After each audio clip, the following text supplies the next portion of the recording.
For over 20 years, Europe lived in the shadow of revolution and war. Kingdoms rose, coalitions formed, empires cracked, and one man kept reshaping the continent by force of will. By 1814, Europe thought it had finally reached the ending, but the Napoleonic Wars didn't finish with a quiet signature. They ended with a dramatic twist, an escape, a sprint back to power, and one last battle that slammed the door on an era. By the early 1810s, the wars had chewed through generations. Armies were huge, casualties were staggering, and economies were strained. But the strongest force driving events wasn't just strategy, it was fatigue. Europe wanted a reset. And after Napoleon's catastrophic Russian campaign, the opportunity finally arrived. A new alliance, Britain, Russia, Prussia, Austria, and others, tightened like a noose. They weren't fighting for a single victory, they were fighting to end a system. French dominance, client states, forced treaties, and the constant threat of a new campaign every spring. In October 1813 came the turning point, often called the Battle of Nations at Leipzig. Hundreds of thousands collided. Napoleon fought with his usual speed and aggression, but the numbers and the politics were now against him. When the coalition held, then pushed, his aura of inevitability cracked. After 1813, the war shifts from conquest to survival. French forces fall back, allies press forward. Napoleon's strategy becomes a desperate balancing act. Win battles fast enough to force negotiation before France itself becomes the battlefield. In early 1814, the unimaginable happens. Coalition armies reach Paris. Napoleon is still fighting, still dangerous, but politics moves faster than muskets. French leaders begin to calculate the cost of loyalty and whether the war can end without him. In April 1815, Napoleon abdicates at Fontainebleau. It's not just a personal defeat, it's a system collapsing. The empire he built on constant motion finally runs out of road. Europe exhales. The question becomes, how do you end a war like this without planting the seeds of the next one? Napoleon is sent to Elba, a small Mediterranean island, given a title, a guard, and the illusion of a retirement. But it's exile with a loophole. He's close enough to feel temporary. He's near Europe, near France, and near news. And news matters because France is about to learn that peace can feel like defeat. The monarchy is restored under Louis XVIII, but restoration doesn't mean stability. Veterans want recognition, royalists want revenge, ordinary people want bread and predictable taxes, and in the army, many officers remember who promoted them, who rewarded talent, and who made France feel unstoppable. While France tries to settle, Europe's leaders meet in Vienna to redraw the continent. This isn't just about borders, it's about preventing another Napoleon. Their solution is an idea that will shape the 1800s, balance of power. Make no single state strong enough to dominate, and the whole system might hold. One of the key minds is Austria's Metternich. Conservative, strategic, obsessed with stability. To him, revolution is the disease, strong monarchies are the cure. He doesn't want progress, he wants the map and the social order locked down. Even France sends a master operator, Talleyrand. He's proof the old world never really dies, only changes clothes. He works to keep France from being permanently crushed, because humiliating a great power is a reliable way to guarantee it returns angry later. Russia's Tsar Alexander I arrives as both liberator and power broker. He's ambitious, convinced he has saved Europe, and determined to shape the new order. The peace isn't signed by exhausted men alone. It's shaped by egos that believe history chose them.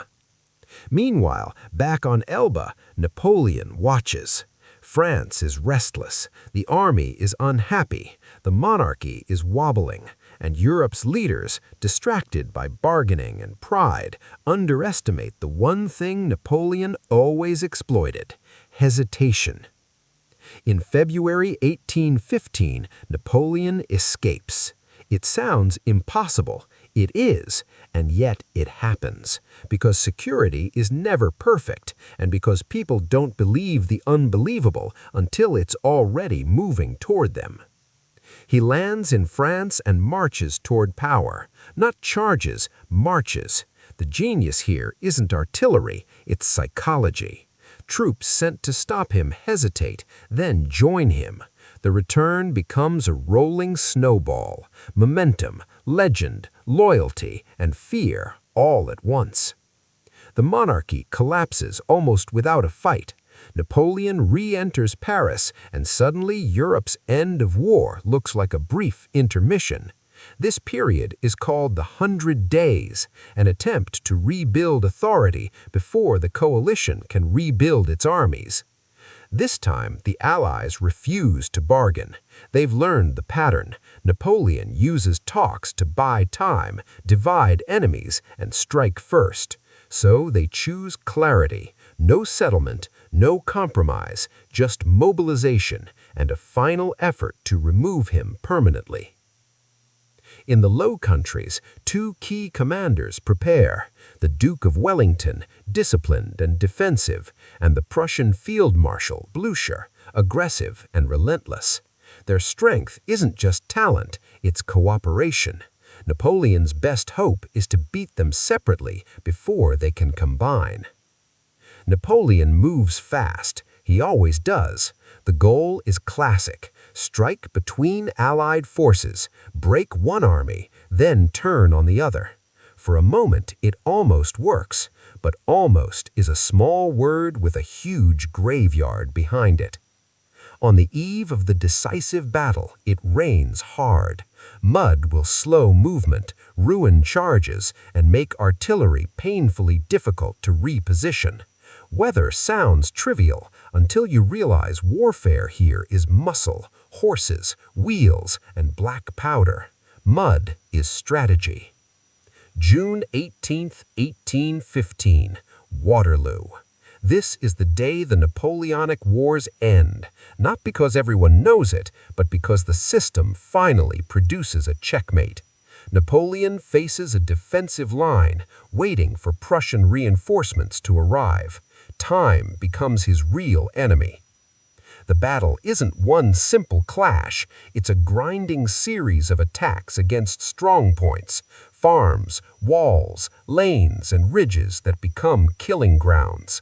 These places weren't built for grand strategy, they were built for farming. History turns them into fortresses anyway. When cavalry charges, infantry forms squares, human fortresses of steel. It's terrifying and effective, but fragile under artillery and relentless pressure. The fighting becomes a contest of discipline. Who holds formation? Who keeps firing? Who refuses to break? By midday, visibility collapses. Smoke blankets the field.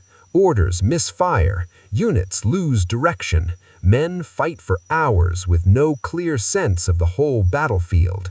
This is the reality behind legendary names: noise, fear, exhaustion, and decisions made with partial information. Late in the day, Napoleon commits his most famous reserve, the Imperial Guard. It's a gamble and a message: this ends now. If they break the line, victory becomes possible. If they fail, the myth of invincibility dies in public. Then the battlefield changes shape. The Prussians arrive in strength. Napoleon is now fighting two problems at once: a stubborn line in front and a growing threat on the flank. This is what coalitions are for: endurance, reinforcement, and pressure that never stops. Once the guard is checked and Allied pressure surges, the French line breaks. Retreat becomes flight. This is the brutal truth of battlefield morale. An army can fight hard all day, then unravel in minutes. The final campaign ends not with ceremony, but with collapse. Napoleon abdicates again and is sent far away, to St. Helena in the South Atlantic, too distant to return. The Allies impose a harsher settlement, occupy France briefly, and build a diplomatic system designed to prevent another continental takeover. It won't stop conflict forever, nothing does, but it reshapes Europe for decades. The Napoleonic Wars end here, not just with a defeated emperor, but with a new idea of international order, balancers, alliances, and borders drawn to keep no one power from setting the continent